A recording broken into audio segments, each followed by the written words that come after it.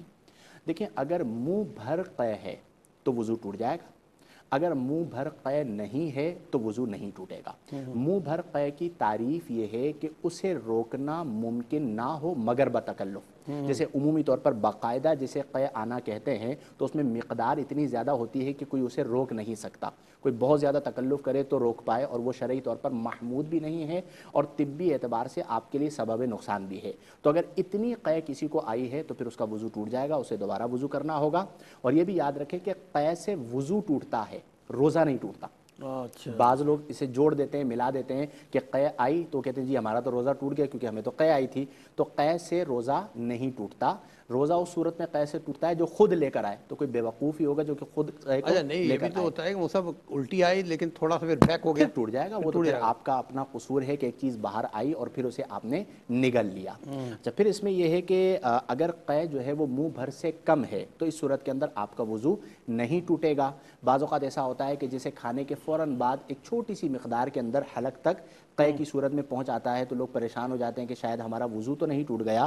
تو اس صورت میں وضو نہیں ٹوٹے گا، یعنی منہ بھر قے یہ ناقض للوضو ہے، وضو کو توڑنے والی ہے۔ منہ بھر سے کم جو قے ہے وہ وضو کو اچھا، توڑنے اس سے والی ہے۔ روزہ ٹوٹے گا کہ جیسے پانی سا آتا ہے واپس خود بخود چلا جاتا ہے، بے دیکھیں، اختیاری؟ اگر تو حلق سے باہر آ گیا اور پھر آپ نے اسے نہیں، نگل غیر لیا اختیاری طور واپس چلا گیا۔ غیر ارادی طور پر، اگر حلق سے نیچے نیچے چلا گیا اس صورت میں تو وضو نہیں ٹوٹے گا۔ لیکن اگر خطاً چلا گیا تو روزے کے اندر نسیان یعنی بھول تو معاف ہے، خطا معاف نہیں ہے، تو وہاں پہ روزہ توڑنے کا حکم دیا جائے گا، لیکن اس میں بھی گناہ نہیں ہوگا چونکہ آپ کا اختیار نہیں ہے۔ جیسے کوئی وضو کر رہا تھا اور کلی کرتے ہوئے پانی اس کے گلے سے اتر گیا تو فقہ حنفی کے مطابق اس کا روزہ ٹوٹ جائے گا، لیکن وہ گناہگار نہیں ہوگا کیونکہ اس کا ارادہ اس کے اندر شامل نہیں تھا۔ کسی نے کسی کی دل آزاری کی، اس کا انتقال ہو گیا، تب لواقین کیا اس دل آزاری جس کی اس سے معافی مانگے اس مردے کے حق میں؟ دیکھیں، سب سے پہلے تو وہ جس کی دل آزاری کی تھی اس کے حوالے سے رب سے معافی مانگے کہ مولا فلاں بندے کی مجھ سے دل آزاری ہوئی تھی، اس کا انتقال ہو گیا، میں تیری بارگاہ میں معافی کا طلبگار ہوں، تو مجھے معاف فرما۔ پھر اس کے بعد جس کی دل آزاری کی تھی اس کے لیے کچھ ایصال ثواب کرے، چونکہ تحفے سے بندہ خوش ہوتا ہے اور مرنے کے بعد جو تحفہ ہے وہ ایصال ثواب کی صورت میں اسے کرے۔ اور اگر اس دل آزاری کا تعلق اس کی فیملی کے ساتھ ہے اور وہ اس پر گلٹی فیل کرتے ہیں کہ ہمارے بیٹے کے ساتھ فلاں نے رویہ یہ اختیار کیا تھا یا ہماری بیٹی کے ساتھ فلاں نے یہ رویہ اختیار کیا تھا، تو اب ان کے گھر والوں سے بھی معافی مانگے۔ لیکن یہاں پر ایک اور پہلو پیش نظر رہے کہ بعض اوقات ایک عرصہ گزر چکا ہوتا ہے دل آزاری کو اور لوگ بھول چکے ہوتے ہیں، اب آپ معافی مانگنے کے لیے آتے ہیں تو ان کے زخم تازہ ہو جاتے ہیں، انہیں وہ بات یاد آ جاتی ہے اور یہ ان کے لیے اور تکلیف کی بات ہوتی ہے کہ ہم نے تو بھلا دیا تھا، اس نے پھر ہمیں یاد کروا دیا۔ تو اس صورت کے اندر پھر معافی نہیں مانگی جائے گی، چونکہ معافی مانگنے کا معنی یہ ہوتا ہے کہ آپ سامنے والے کو خوش کر رہے ہیں کہ میں نادم ہوں، آپ سے معافی مانگ رہا ہوں، آپ مجھے معاف کر دیں۔ لیکن جب وہ بھول چکا ہے اور آپ اسے یاد کروا رہے ہیں تو اب یہ خوش کرنے کا معاملہ نہیں، مزید اسے اذیت پہنچانے کا معاملہ ہے۔ دو لوگوں میں مقابلہ ہوتا ہے، ایک جیتتا ہے ایک ہارتا ہے، ہارنے والا رونا شروع کرتا ہے، دل آزاری ہوئی نہیں ہوئی؟ نہیں، مقابلے میں تو چونکہ مقابلہ ہوتا ہے، اس میں کسی ایک نے جیتنا ہی ہوتا ہے، اور بعض لوگ فکری طور پر چونکہ کمزور ہوتے ہیں تو ان کی آنکھوں میں آنسو آ جاتے ہیں۔ نرمی کا تقاضا یہ کہ ایکسکیوز کر لیا جائے کہ یار برا مت ماننا، لیکن اس پہ دل آزاری۔ بہت شکریہ مصطفیٰ، اللہ تعالیٰ آپ کو جزائے خیر عطا فرمائے۔ ناظرین اکرام، دل آزاری سے بالکل پرہیز کریں، خصوصاً ماں باپ کے ساتھ بالکل دل آزاری نہ کریں۔ مجھے یاد آیا شریعت مطہرہ میں ہے کہ جس اللہ پاک اپنے فضل و کرم سے جس گناہ کو اپنے بندے چاہے گا معاف کر دے گا، لیکن ماں باپ کو ستانے کی سزا اس دنیا میں مرنے سے پہلے لازمی دیتا ہے۔ اپنا بیعت خیال رکھیے گا، شب جمعہ ہے، درود پاک کی کثرت رکھیے گا، ہم سب کو دعا میں رکھیے گا، انشاءاللہ پھر ملاقات ہوگی۔ اللہ حافظ، والسلام علیکم ورحمۃ اللہ۔